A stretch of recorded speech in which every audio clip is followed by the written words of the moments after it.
Yeah, I'm living my best life. Made a couple M's, you know. Said I'm living my best life. Said I'm living my best life. Hello, everybody. Welcome back to my channel, Random Opinions, Reaction, and Reviews. If you don't know who I am by now, you got to get with the program. Today, I'm coming to do a review on the episode that just aired today on General Hospital. Today's date is July 9th, so without further ado, let's go ahead and get into it. So, we have scenes that open up today with Ava and the psychic Sydney. And Sydney is trying to communicate with Kiki Spirit.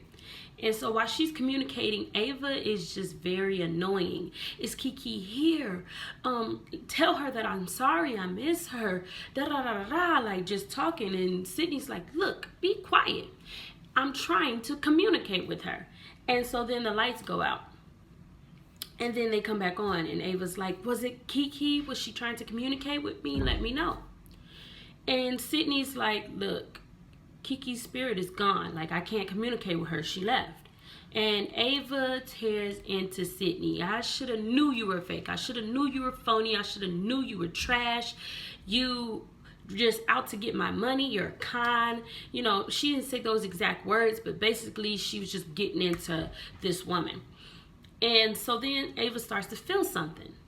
And she's like, do you feel that? And so Sydney's like, yeah, just calm down. Hush, let me hear. And so then I guess Kiki Spirit came back and it said something along the lines of, I wanted to be at the dinner. And Ava knew exactly what she was talking about. Remember, they made plans a while back to go to this restaurant, and Ava went to the restaurant alone. She was supposed to be there with Kiki. And so she was there alone. And I guess Kiki's spirit said that she wanted to be there. And so Ava is very sad. And then Kiki leaves again. And the psychic is like, look, she's gone. There's nothing I can do. I can't communicate with her in any other way. I can't tell you if there's anything else she wants to tell you because she's not here anymore. And so Ava's pretty much begging, like, please, if you do anything, if there's any way we can get in contact with Kiki, let me know. I'll pay any price. And so the psychic is like, well, I can conjure up spirits and I can channel them. But one is going to cost a lot more money, and then on top of that, she said something along the effects of, if the gateway is open, then it can be very dangerous and it's hard to shut. So I'm guessing what that meant is that if they conjure Kiki spirits, other spirits might come and summon Ava as well. Not just Kiki spirit, but think about all the people that she's affected and killed, like Morgan, Connie Falconeri. She didn't necessarily kill Silas, but Silas could come back. Like, all these spirits that, you know, that have some type of unfinished business with Ava can possibly come back as well. So the results are not really, they're accurate, but it happens on its own time.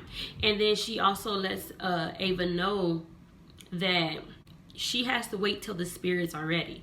So this is something that she can't just up and do. She has to plan for it. And so she said that she'll contact Ava when she's ready. So Ava's looking forward to this. I don't know how this is going to turn out, but this is something interesting. It's something new to happen. Not necessarily new because we have had certain psychics on General Hospital like Olivia, but it is something like a new storyline to go about. So I'm excited to see where this goes. We have scenes today with Drew and Kim. Now, as we know, Kim stuck Drew with something, with a syringe with something in it. And I guess it wasn't that potent, but it could knock him out. And so she's taking off his clothes. She's taking off her clothes. She's really adamant on having a child with Drew, something that resembles Oscar, you know. And so she's really been lost her mind, you guys. And Drew is stumbling all over the place. He's asking, what did you give me? The room is spinning. He is laughing and falling all over the place. He falls on the bed. And so she's taking his clothes off and she's like, look, we didn't have a family, a complete family with Oscar, but this time around with this baby, we're going to make things complete. We're going to do it right, you know.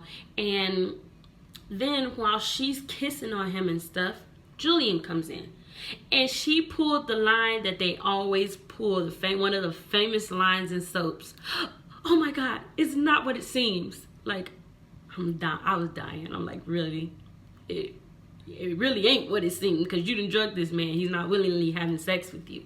So Julian wants answers. He wants to know what's going on, and then he puts two and two together. Like, you done drugged this man, doped him up, and now you're trying to have sex with him.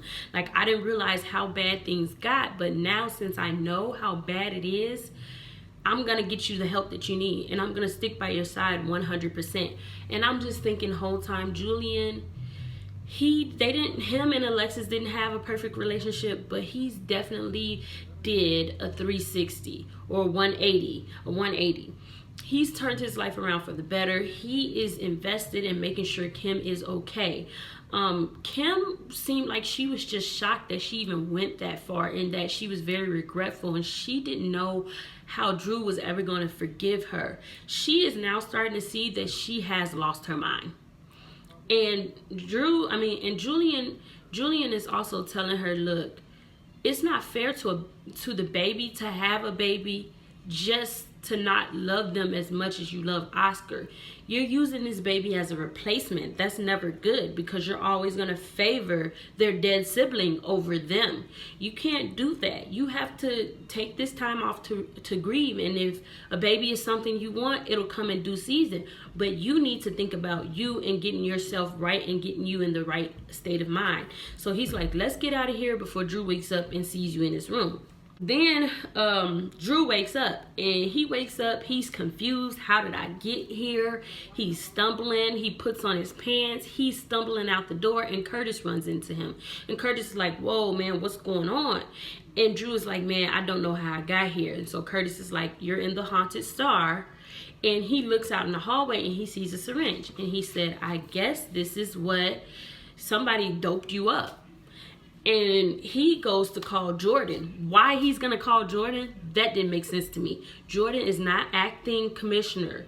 Mac is. And then you're on it about Jordan staying at home and resting. Why would you call her knowing that she's going to up and jump on a new case to get her mind on, you know, versus being at rest? He should have said, oh, let me call Mac. But maybe that was a mistake on the writer's part with the script. I don't know, but it just sounds stupid that he would rush to call Jordan and she's not even the acting commissioner. Anyway, Drew is like, no, I think I know who it is, because stuff started to come back to him. And he's having flashbacks of what happened, and he is almost certain that Kim has something to do with doping him up.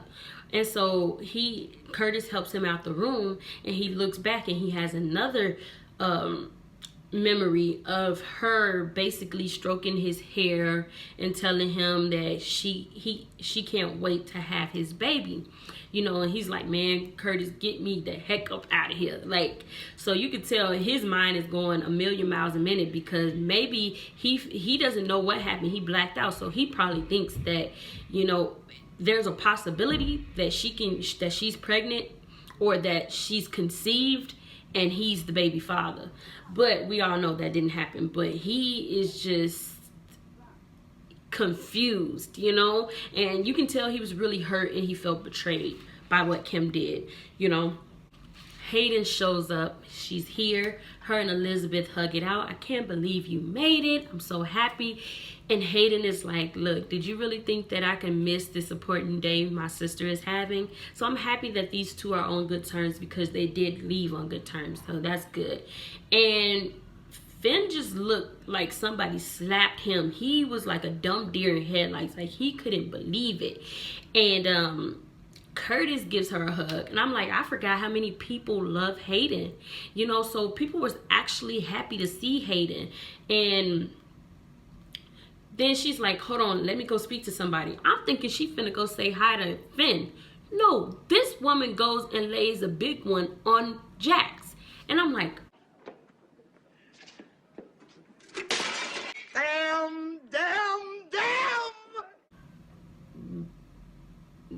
what? Really? Okay, when did this happen? So, Elizabeth and Curtis come and they're talking to Hayden. They're wanting to catch up. What's going on? What brings you to town, you know, other than Franco and Elizabeth's wedding or whatnot? And Hayden BS's them completely. She tells the story about how she met Jax when she was working for him and things just turned into something more than what it was. And, you know, she is happy to be home and she's looking forward to like continuing her relationship with Jax. And Curtis and Elizabeth seem right through her, like, same old cupcake. You see, you put this story together well, but it's another reason why you here, you know. And so then she just walks off. But I just thought, you know, those are two of the people that are closest to Hayden, so of course they're gonna see right through her BS, you know. And I'm expecting her to talk to Finn. It didn't happen. They didn't talk right off the bat. So I'm like, wow, you know, I'm excited for these two to get back together, but it's definitely gonna be a long ride. Josh, Trina, and Cam, they all go out on the dock and they're talking, and then they hear Liesl calling out for help. She's drowning. So Josh, she throws a life jacket or whatever you want to call it, a floaty, in the river for Liesl to catch. And in the meantime, they went into the Haunted Star and called for Curtis and Jax to help. And so Curtis, Jax, and Finn, they all go out to help save Obrecht. And so Finn gives Obrecht CPR once they get her, and even mouth to mouth, and Obrecht comes back. And Nina is just ecstatic. She's like, what happened? Like, oh my God, Auntie, are you okay? And it's just, I was just happy that Obrecht is still with us, because I didn't know if the writers were going to try to kill her off the show. I love her so much. She doesn't get much airtime, so I'm just happy that my girl is still alive. She's still kicking, and she's ready to make some drama, you guys. She has some secrets that need to be unfolded, you know. So they bring Obrecht into the Haunted Star, and she's sitting trying to catch her breath. And Nina turns around to Valentine and is like, where were you? My auntie almost drowned, like, you know, just very nervous.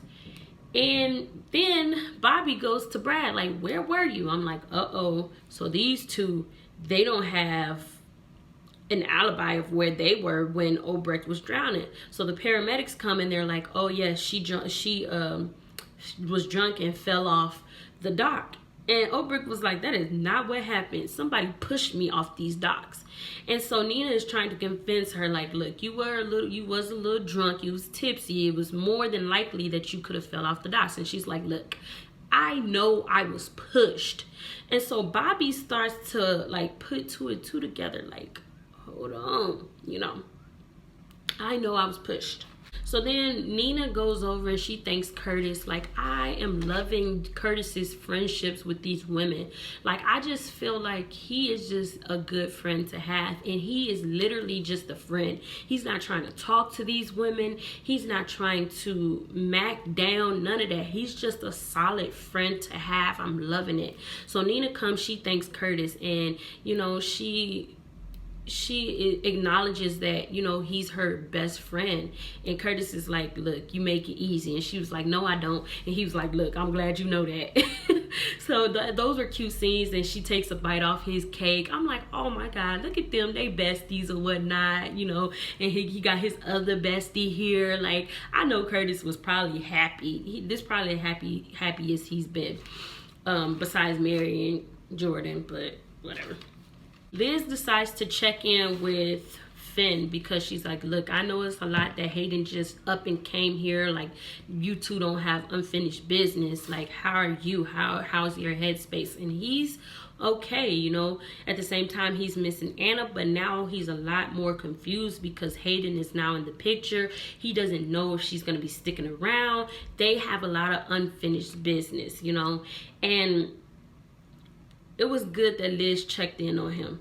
And so she was like, oh, you heard what happened with Obrecht? And he was like, what happened? She was like, oh, she's saying that somebody pushed her. And let's be real, anybody could have pushed her because it's a lot of people that probably want Obrecht dead. And then they brought up how Obrecht shot Elizabeth and stuff. And I was like, oh yeah, that was a long time ago. But yeah, she did shoot Elizabeth. And Elizabeth is like, I'm just glad it wasn't me, or, you know, type stuff. And Finn was like, shoot, it could have been me. They joking around and stuff. But it was just, I'm just glad that things didn't turn out worse than what it was. But it was definitely an exciting episode today and yesterday. So yeah, we have scenes today with Maxie, Peter, and Lulu. Lulu is coming to meet with another date that she got on off of line, and she meets this guy, and I didn't look it up. I wanted to look it up, you guys, but I forgot. This guy looks like, I believe his name was Brody from One Life to Live. You guys let me know in the comments below if that was him. Maybe I'm tripping, or this guy is just a lookalike, but I think he used to play on One Life to Live. But he is a teacher. The guy, he's charming, he's nice, well dressed, and Maxie is not feeling that. She's like, look, we need to find Dante, and I am going to contact Frisco. I never asked Frisco for anything, so he better help me. So I guess Frisco has set up an appointment for Maxie and Peter to meet with Dante, you know. And so they're like, Ithaca, here we come. I don't know. I was kind of liking Lulu being like on this whole dating frenzy, just because she seems like it's putting a smile on her face, at least for a temporary time, you know. She met with this guy and she told him the spiel of what was going on and how she's a reporter and she's just meeting with guys to find out who's robbing women houses and stuff. And the guy completely understood. They laughed about it. They enjoyed each other's company, and that's why Maxie was in a frenzy. She's like, no, we need to find Dante ASAP, because Lulu might get girlfriend up and not even know. Cameron is happy that Hayden is back. He asks how long Hayden is sticking around, and that's the question that everybody wants to know. How long is Hayden sticking around? I think we all know she's sticking around full time, but we'll find out. Finn finally comes up to Hayden and says hi, you guys, and they both say hi. They exchange highs, and they look like they're so in love. They definitely have some unfinished business, and Hayden is just so headstrong. She's like, okay, now we got that out the way, bye, and went over to Jax. I'm like, girl, you finna play hard to get, ain't you? You gonna have Finn, his head is gonna be all in the debacle. This man ain't gonna know whether he coming or going. This man gonna be jealous anytime he see her with Jax. This man is gonna claim that he's in love with Anna, but at the same time, he's gonna want to be in Hayden's face all the time. I can just see it happening now. We might have a love triangle, whether it be with Jax, Hayden, and Finn, or Finn, Anna, and Hayden. Shoot, it might be all of them. We don't know, but I'm here for it.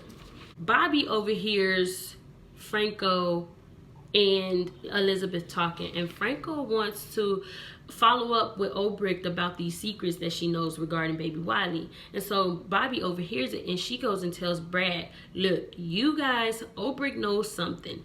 You need to go to Alexis, have her tell her what's going on, go home, chill out, and let's get our business in order, because everything is about to hit the fan. So that just made things worse for Brad. Like, he don't know what Obrecht knows, but he knows she knows something, you know.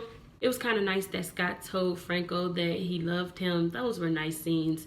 Bobbie giving Franco a compliment and saying that he's made a complete 180. That was nice. At the same time, you guys already know how I'm coming. I prefer James Franco playing Franco, this crazy Looney Tune character. Like, I don't like the whole stay-at-home dad Franco, loyal husband Franco. Like, it's just whatever. They seemed happy, so I'm happy if they happy. I like it if you love it.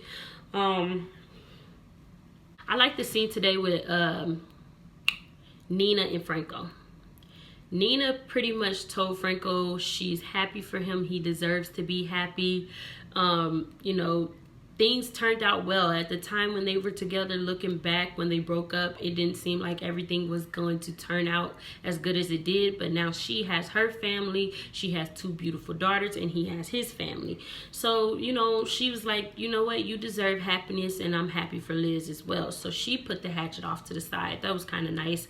I loved how she touched his cheek and gave him a kiss. I'm like, oh my God, because I was a Trina fan. That's just what I'm calling them, or Nico, whatever you want to call them. Like, I was their fan. I was sad when they broke up, but you know, she's found her own happiness, and eventually it's not gonna last because we know Valentine is holding this big lie. But anyway, I'm just happy that these two could be cordial, and they realize that life can be unexpected and lovely at the same time. So that was good. Franco and Liz end the night with a dance and a kiss. Let me know how you guys felt about today's episode. Are you happy that Hayden is back? Don't forget, give me a big thumbs up, like, comment, subscribe. It is very important that you guys subscribe. I'm going to be making a big announcement in my next video, I believe. So you guys stay tuned, tune in to see what that announcement is, and I will see you guys later. Bye. Hey, I finally made my mind know that I can't go back broke. They saying that my time up, my back against the ropes. I hustle, got my grind, know that when I make